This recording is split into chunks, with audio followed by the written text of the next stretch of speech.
Lewis, I keep hearing something I never thought I'd hear from teenagers. They're saying, I'm tired of being online. Facts. Like straight facts. Like straight facts.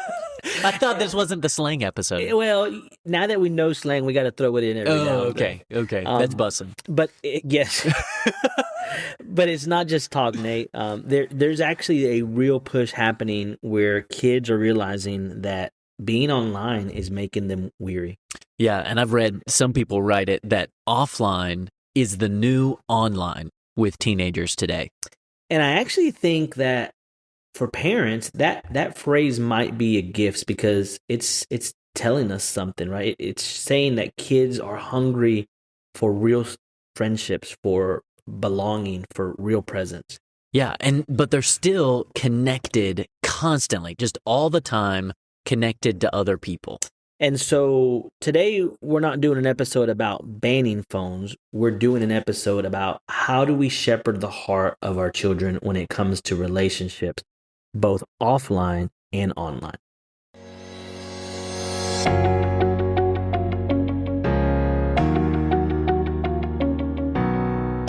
Welcome to Equipped for Impact, the podcast designed to assist Christian parents, leaders, and educators to raise up the next generation to stand firm in their faith and influence the world for Christ. We're your hosts. I'm Nate. And I'm Lewis. And we are glad you're here with us today because we're wrapping up our mini-series, Timeless Truths in a Shifting Culture.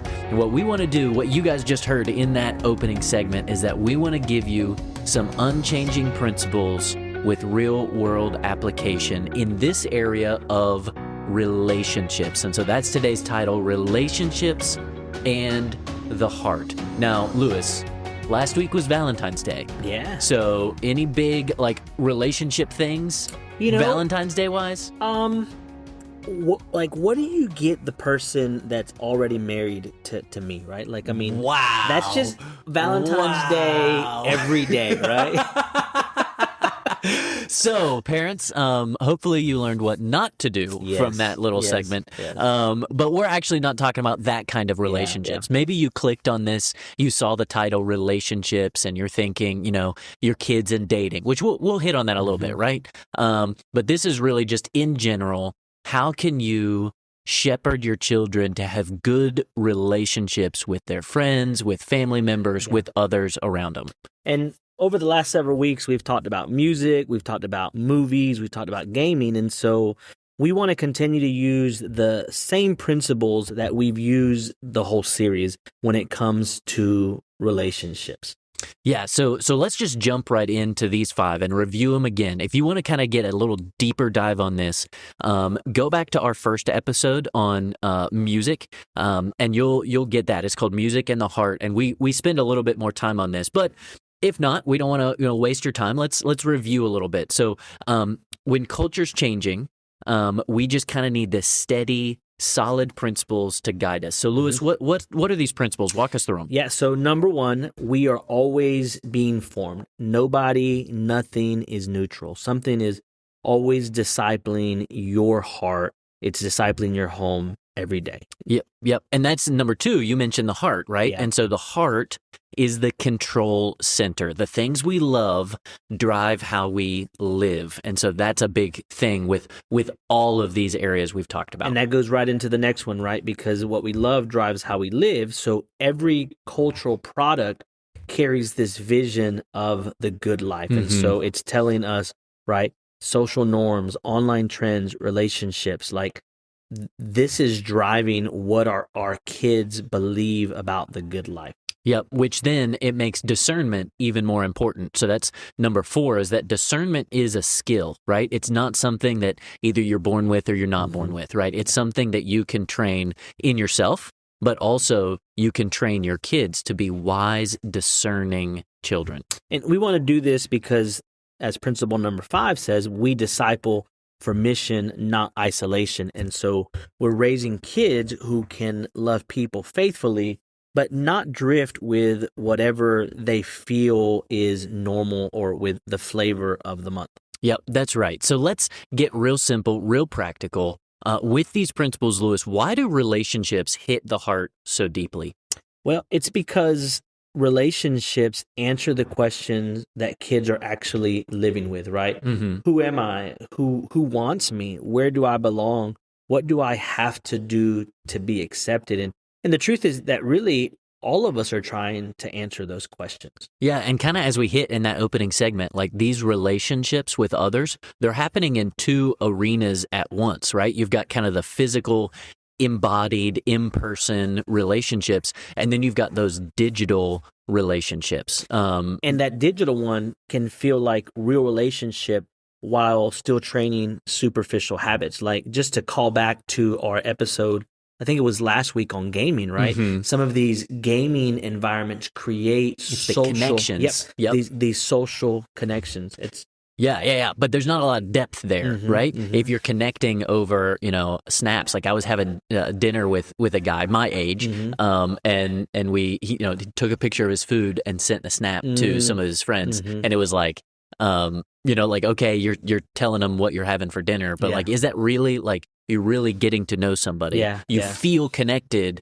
but you're not really being known. Yeah, I think that's a big part. I hope I don't know that person, because that's weird. Yeah, you do not know that person. I can guarantee it. Especially like if they're your age. Like, yeah, I get it. Kids do that today, right? And probably all of us parents are that. Like, we did that at one time with our Instagram. You say your age as if we're like a different age. I mean, I'm a little bit older than you, right? A little bit, but not like decades. No, but I think I'm old. I'm enough older than you that we weren't in high school at the same time. We were not. And so I think that does make a difference, right? Because I was probably coming of age in college and kind of that early part of social media. And I was in high school then. You were in high school, right? Yeah. And so, so when we do now stuff people like can that, do a little like internet sleuthing and figure out how old we are. Yeah. And, like when we graduated. Ooh, so, there we go.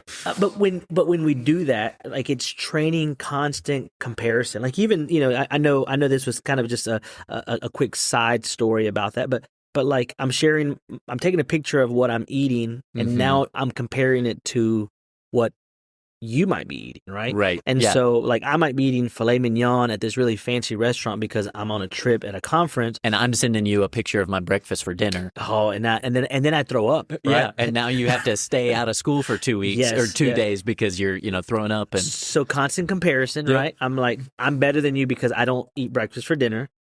Is that true? I think so. Constant performance, right? So then it's like, okay, how do I level up my, like, more chocolate chips in the pancakes? Oh man! And then this constant craving for approval, right? So like, you might send me a picture of your breakfast for dinner, hoping that you're gonna get my approval of, like, oh, I know exactly the reaction good, right? I'm gonna get, and it's intentional. Oh, man. Okay, so let's kind of bring this around. One of the things we've been kind of bouncing off of in this series is we've been using the resources from Access. So another shout out to them. They're great. If you're not plugged into access.org, they're going to help you out there. But let's bring this back to them, because one of the themes that they have unearthed is the fact that young people are actually pulling back from social media. Like we've talked about, they feel the superficial nature of the constant connectivity. And so they're starting to pull back from that. And so one of the interesting things that Access pointed out is that for young people, social media peaked back in 2022, and there's been this decline ever since. And young people were the first ones to step back. And they highlight this story from New York City that was called the Delete Day. And it was something that they did back in, I guess, like the latter half of 2025. Yeah. And that's, you can look at that article on Business Insider, and it's pretty interesting because it's all of these Gen Z, which, if you remember our article or our episode on Gen Z and all of that. So this would be like high school students up through college and young adults. Like that's your Gen Z area. And it's like all of these Gen Zers outside, and somebody wrote in sidewalk chalk in the kind of park where they were meeting, get rid of your toxic apps. And they're like trying to get rid of these social connection apps that are just sucking the life out of them. And so that was a thing. They were deleting apps. It's their delete day. They've got a no phone party where they're just trying to have these in-person connections, which I think is a kind of illustrating a deeper longing, obviously, that they've got going on there. And just to be clear, like, this wasn't a Christian event. Like, No, this it was wasn't not. organized by a faith-based organization. In fact, you can tell from the pictures. Yeah, one of the organizers mentioned that they realized how weary and confused they were when it came to screens. And so they're trying to take steps together to deal with this. Yeah, and so even our culture is recognizing that this is costing us something, right? The constant, shallow connection to the phone or whatever is costing them in-person connections. And something that's important to point out, and Access makes this point, right, is it doesn't mean that teens are abandoning their screens, not even close, right? Because the Pew Research Center continues to show that in teen social impact, right, 7 in 10 teens are saying that they use YouTube daily. 15% are saying that they're on YouTube almost constantly. And then when you look at TikTok, right, TikTok users are saying that 16% of them are saying that they're on TikTok almost constantly, right? And so what this is saying is that, there's this kind of craving, like, we want something real, and maybe they're deleting social media from their phones or these apps, but they're not disconnecting from the phone that's in their hand. Yeah, and I think that's where we see like these offline connections are valuable, even in the midst of like an online constant culture that our students are kind of in the middle of.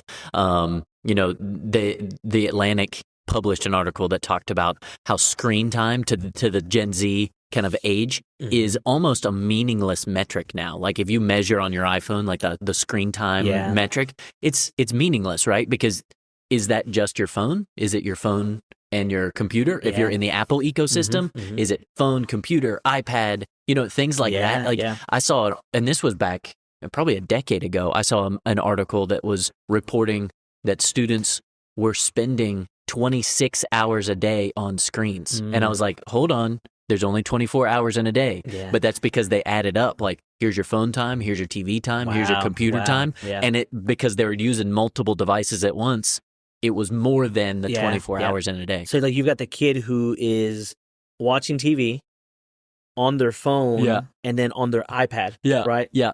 It's ridiculous. That's wild. And so that's kind of what we're getting into.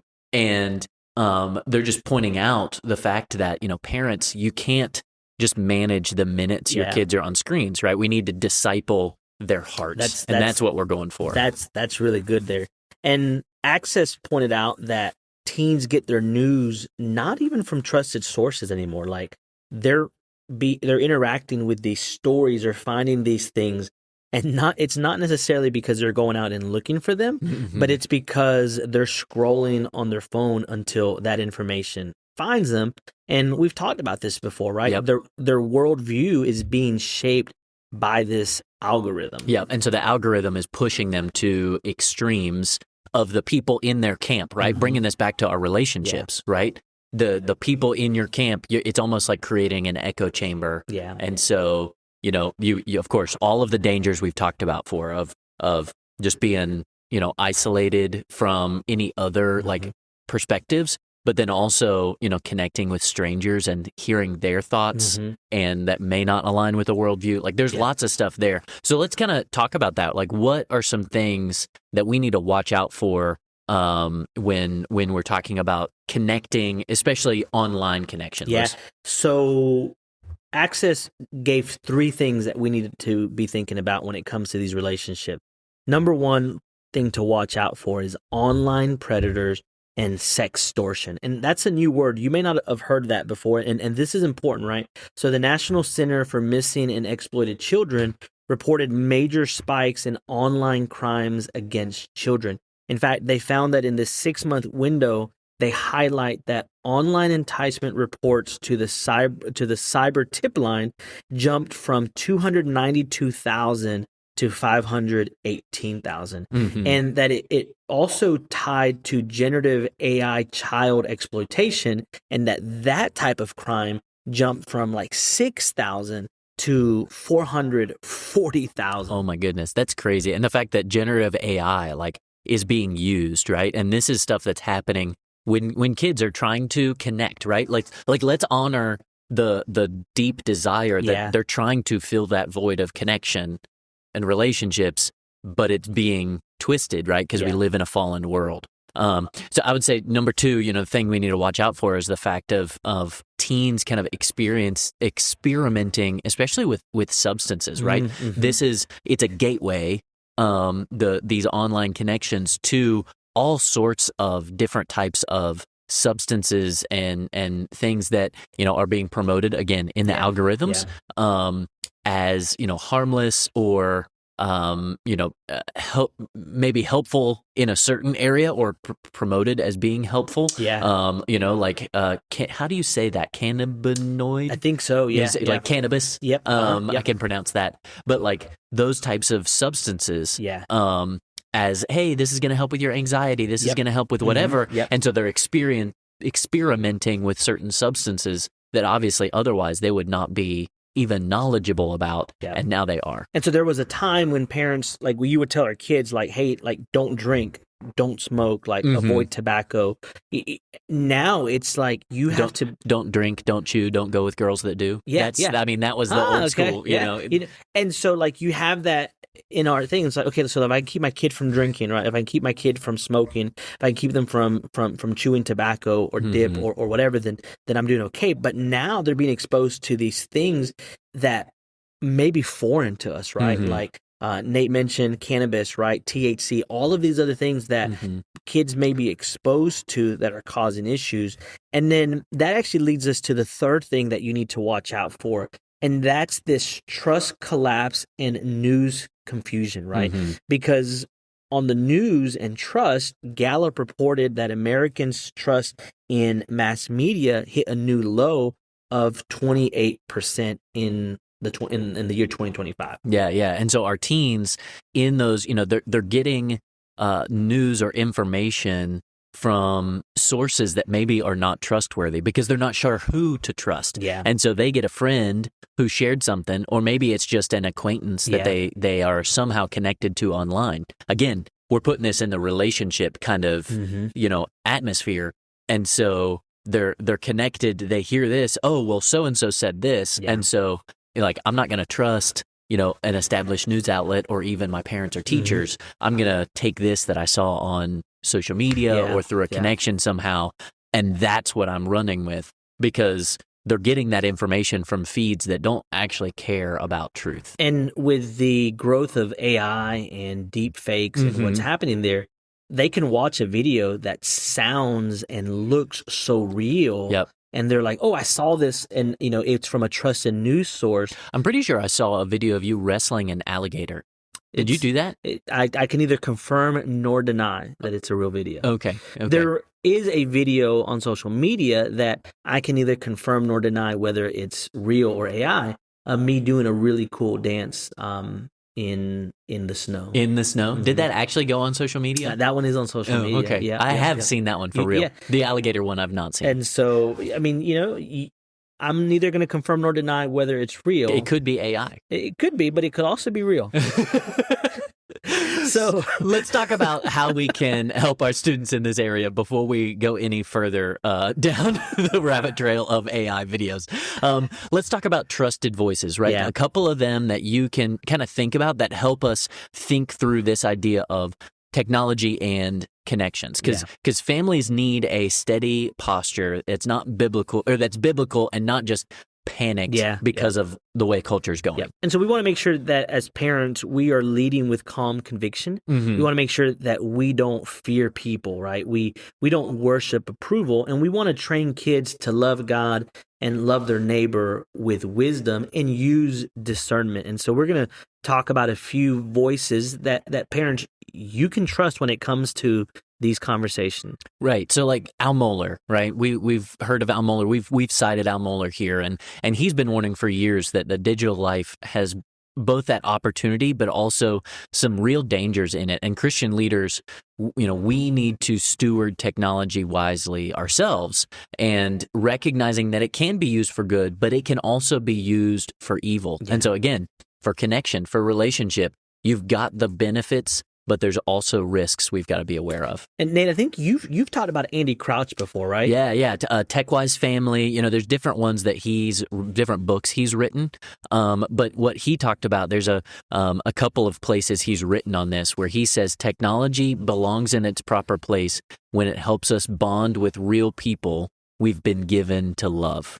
And so that's that idea of technology is great when it connects you to real people. Yeah. But when technology takes over as the connection, and you're not really loving people, you're just kind of feeding and loving self. Yep, that's good. And one of my favorite pastors, theologians is John Piper, and he has this famous line about social media proving that prayerlessness wasn't from lack of time, that it's a heart level warning about what we actually love. Yep, that's exactly right. And so we want to get real practical, right? For you, shepherding your children and discipling your own children. And so we've used these same 5 questions in every episode of just like, how can we take them, adapt them to the topic, and then use them to disciple our children. So Lewis, run us through those 5 questions again. So what kind of person does this relationship train me to become? What does this relationship celebrate and normalize? What does this do to my loves, my conscience, and my self-control? What fruit shows up after time with this person or on this app? And how would Jesus call me to respond with truth and love?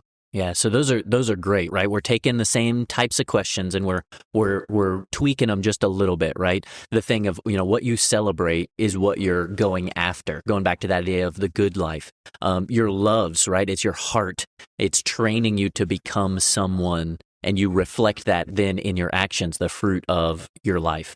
So what does this look like? Let's talk about some practical things, what this can look in our houses as we're trying to disciple our children. Like Lewis, what would you do to really kind of help your kids think through this idea of relationships, and especially digital relationships? Yeah. So I think where I would start is just build the open door culture in your family. Your goal is that your child never thinks, I can't tell my parents, right? Make honesty normal, make confession safe, and make sure that your consequences are fair. Yeah, because if your kid tells you something that they did that was maybe wrong, or a conversation they had, or maybe they just kind of stumbled into something, if you blow up, right, it's not going to help them be honest with you next time. Yeah. And so,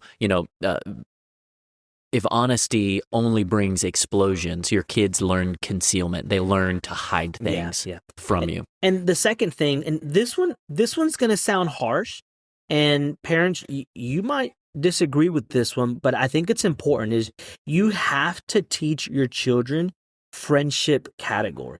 Not every friend has the same influence level, and you have to help your child name it and understand it. You have close friends. You have casual friends. You have teammates. You have online friends.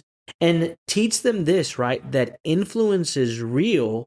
And so the level of closeness that they allow in their relationships has to be wise. Yeah, I think that's really important. And I intentionally used a word earlier in the episode about acquaintances online. Yeah. Like, we need to stop. We call them friends, right? Because of Facebook. But they're not friends. You don't even know these people. Like, some of them. It's that just random connections, or maybe you met them once, you were in a cabin at camp together, or, something like that. But they shouldn't have that same level of influence in your life. And so we need to kind of give our kids the framework, the words to kind of explain in their own mind, these are my people, right? And then these are just people that I happen to know. Yeah. And, I'm going to get on a tangent here for just a minute. So give me a 30 seconds for a soapbox, but like, you think about social media, right? Like, we've recently allowed our oldest daughter to get into a social media app that she's been asking to use. And one of the things that you do is you friend people on this app. And she's gotten friend requests from people that know her that are adults. And I'm like, that's weird. Like, why is a 30-something-year-old woman or a 30-something-year-old man who may know my daughter because they know me. Not like a youth leader or something like that. Yeah, not like a youth leader. And they're friending her on this app. Like, for the record, it was not me. It was not, no. But that's not normal, right? And so teaching your kids like, yeah, this is a social media app for you to use with you and your friends. Like, you shouldn't be friending a 30-year-old woman or a 30-year-old man who knows you because they know your parents. That's not wise, parents, and that's why we have to teach our children these friendship categories. Yeah, and that flows right into our last point here, which is you need to create kind of a family safety plan for relationships like this, right? Don't wait until a crisis to decide what you're going to do. And so there's certain things that you can pre-decide so that your kids already know, if this happens, this is what I'm going to do. Things like, if an adult messaged me who I don't know, right, I'm going to show my parents immediately. If someone asks for pictures, money, secrecy, anything like that, you show a parent. You will not lose your phone for coming to us for help. We will help you. We will protect you. Those types of things. You create that safe place so that your kids know, like, if something's weird, if something feels off, even if it's a group text that you know everybody in it, bringing it and exposing it to the light of day is going to be the best option here. And Nate, I think that's a really good piece of advice for families, right? We have to teach our children that there's no punishment for coming clean, right? Because that's actually something that predators rely on, right? Like, one of the ways that predators online prey on children is by telling them, don't tell anyone because you're going to get in trouble, or don't tell your parents, or make sure your parents don't find out about this because they're going to be upset with you. Right. And I think, one last thing that we can kind of throw in here as we pull this off is, also just kind of making that connection, especially offline connection, a priority. Yeah. Because then your kids get used to talking to you about stuff in general. Like, that's some research I'm doing right now is all about families and discipleship, and maybe it'll come out on this podcast some, but I've been reading multiple articles over and over again, like scholarly journals, and they're saying the number one influence in a student's life is consistent, casual conversations with their parents. Not those big things, but just being able to be open and honest and talk to their parents about anything. So this is an area where you really need to have that habit set up ahead of time so that they're more likely to bring you stuff. And it doesn't have to be complicated, right? Yeah, the casual. It's just the normal stuff of just like, tell me what's going on. And what over dinner, right? Like, it can just be dinner. Connections. Hanging out. It's just, you just talk normal things so that they're more comfortable when the big stuff comes up. That's really good.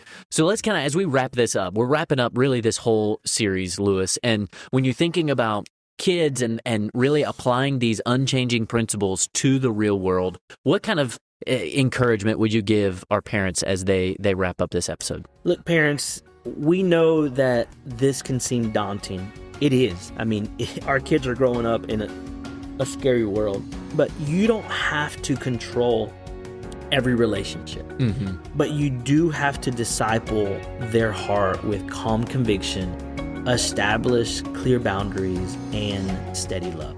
Yep, that's great right there. Like, we need to be involved, and we can do that, right? As the world changes, applying these biblical principles to every situation. So thank you all for going through this series with us and listening to Equipped for Impact.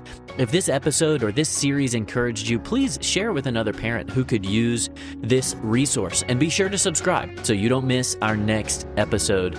And until then, keep leading the next generation to stand firm in their faith and influence the world for Christ.